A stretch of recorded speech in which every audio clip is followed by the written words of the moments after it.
سورۃ تحریم کا تیسرا حصہ۔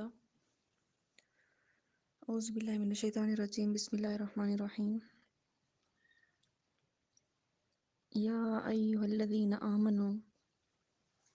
اے ایمان والو، توبو کہ توبہ کرو، الی اللہ اللہ کے حضور، توبۃ نصوحا سچی توبہ، عسیٰ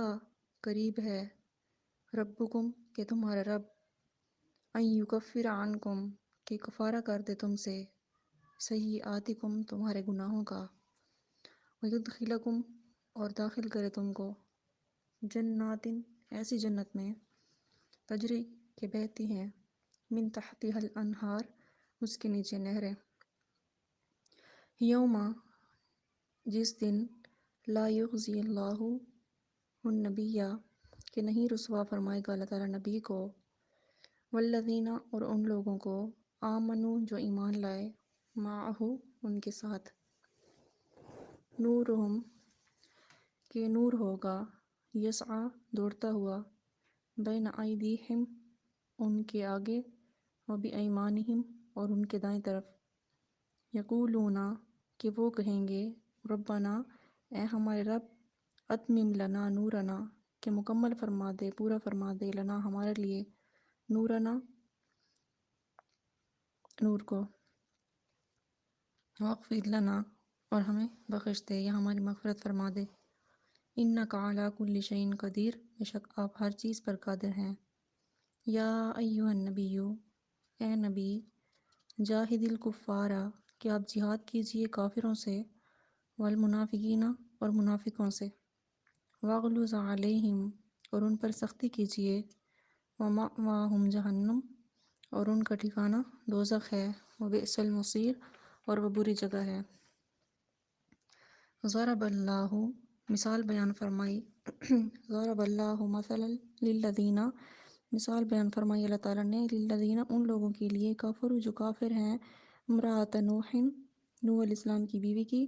وامرأۃ لوط اور لوط علیہ السلام کی بیوی کی، کانتا کہ یہ دونوں، تحت عبدین ہمارے دو بندوں کے نکاح میں تھیں، من عبادنا الصالحین دو نیک بندوں کے، فخانتاہما پس ان دونوں نے خیانت کی، فلم یغنیا عنہما من اللہ شیئا پس پھر وہ اللہ کے مقابلے میں ان عورتوں کے ذرا بھی کام نہ آ سکے، وقیلا اور کہا گیا ان دونوں سے، ادخلا النار کہ داخل ہو جاؤ آگ میں، مع الداخلین داخل ہونے والوں کے ساتھ، وضرب اللہ مثلا للذین آمنوا اور مثال بیان فرمائی اللہ تعالیٰ نے ان لوگوں کے لیے جو ایمان لائے، امرأۃ فرعون فرعون کی بیوی کی، اذ قالت جب کہا اس نے، ربی اے میرے رب، رب ابن لی کہ بنا میرے لیے، عندک اپنے پاس، بیتن گھر، فی الجنتی جنت میں، ونجینی اور مجھے نجات دے دیجئے، من فرعون فرعون سے، وعملہ اور اس کے ظلم سے، ونجینی من القوم الظالمین اور مجھے نجات دے دیجئے ظالم قوم سے، ومریم اور مریم کی مثال، ابنۃ عمران جو عمران کی بیٹی تھی، التی احصنت فرجہا جس نے حفاظت کی اپنی عزت کی، فنفخنا فیہ من روحنا پس پونک دی ہم نے اس میں اپنی روح، وصدقت بکلمات ربہا اور سچ کر دکھایا اس نے اپنے رب کے کلمات کو، یا پھر تصدیق کی اس نے اپنے رب کی کلمات کی، وکتبہ اور اس کی کتابوں کی، وکانت من القانتین اور وہ تھی فرما برداروں میں سے۔ بسم اللہ الرحمن الرحیم۔ تو ان آیات میں دو ایسی عورتوں کا ذکر فرمایا جو نبیوں کے نکاح میں ہوتے ہوئے کافرہ تھیں اور کفر پر جمی رہیں، اور دو ایمان والی عورتوں کا ذکر فرمایا۔ جن کافر عورتوں کا ذکر فرمایا ان میں سے ایک حضرت نوح علیہ السلام کی اور دوسری حضرت لوط علیہ السلام کی بیوی تھی۔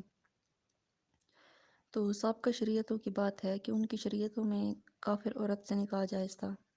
ہماری شریعت میں صرف مسلم اور کتابی عورت سے نکاح جائز ہے۔ تو حضرت نوح علیہ السلام کا جیسے ایک بیٹا کافر تھا، سمجھانے کے باوجود اور طوفان کا عذاب نظروں سے دیکھنے کے باوجود ایمان نہ لایا، اسی طرح سے آپ کی بیوی نے بھی ایمان قبول نہ کیا، کہ اللہ کے ایک نبی کے ساتھ رہتی رہی لیکن مومن ہونا گوارا نہ کیا، اور یہ عورت کہا کرتی تھی کہ یہ شخص دیوانہ ہے، یعنی حضرت نوح علیہ السلام کو کہتی تھی۔ دوسری کافرہ عورت جس کا ذکر فرمایا حضرت لوط علیہ السلام کی بیوی تھی۔ تو قرآن میں کئی جگہ بتایا ہے کہ حضرت لوط علیہ السلام کی قوم کے لوگ غیر فطری عمل کرتے تھے مردوں کے ساتھ، اور حضرت لوط علیہ السلام نے بار بار انہیں سمجھایا لیکن وہ لوگ نہ مانے۔ تو لکھا ہے کہ ان کی بیوی قوم کے لوگوں کی مدد کرتی تھی، اور جب کوئی مہمان حضرت لوط علیہ السلام کے پاس آتا تھا تو لوگوں کو گھر میں آگ جلا کر بتا دیتی تھی کہ اس وقت تمہارا مقصد پورا ہو سکتا ہے، یعنی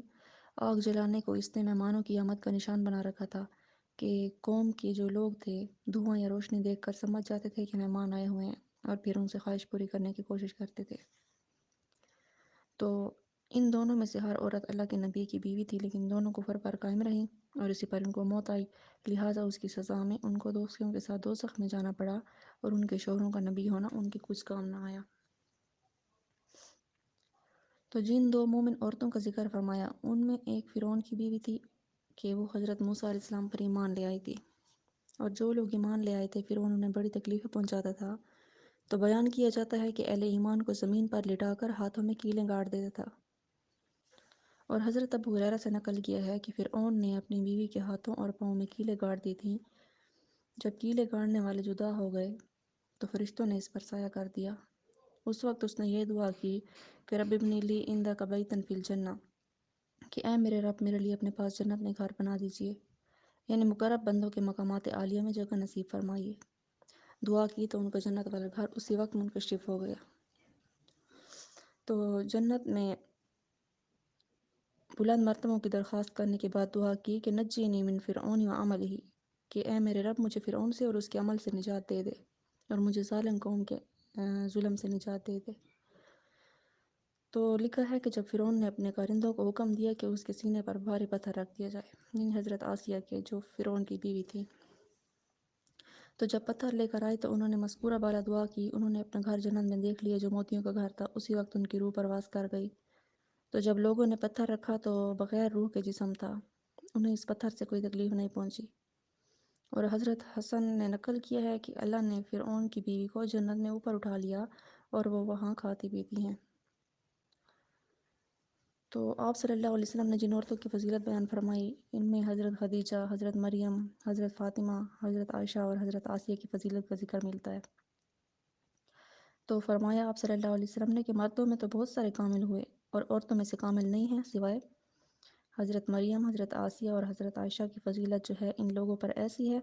جیسے فضیلت ہے سرید کی باقی کھانوں پر۔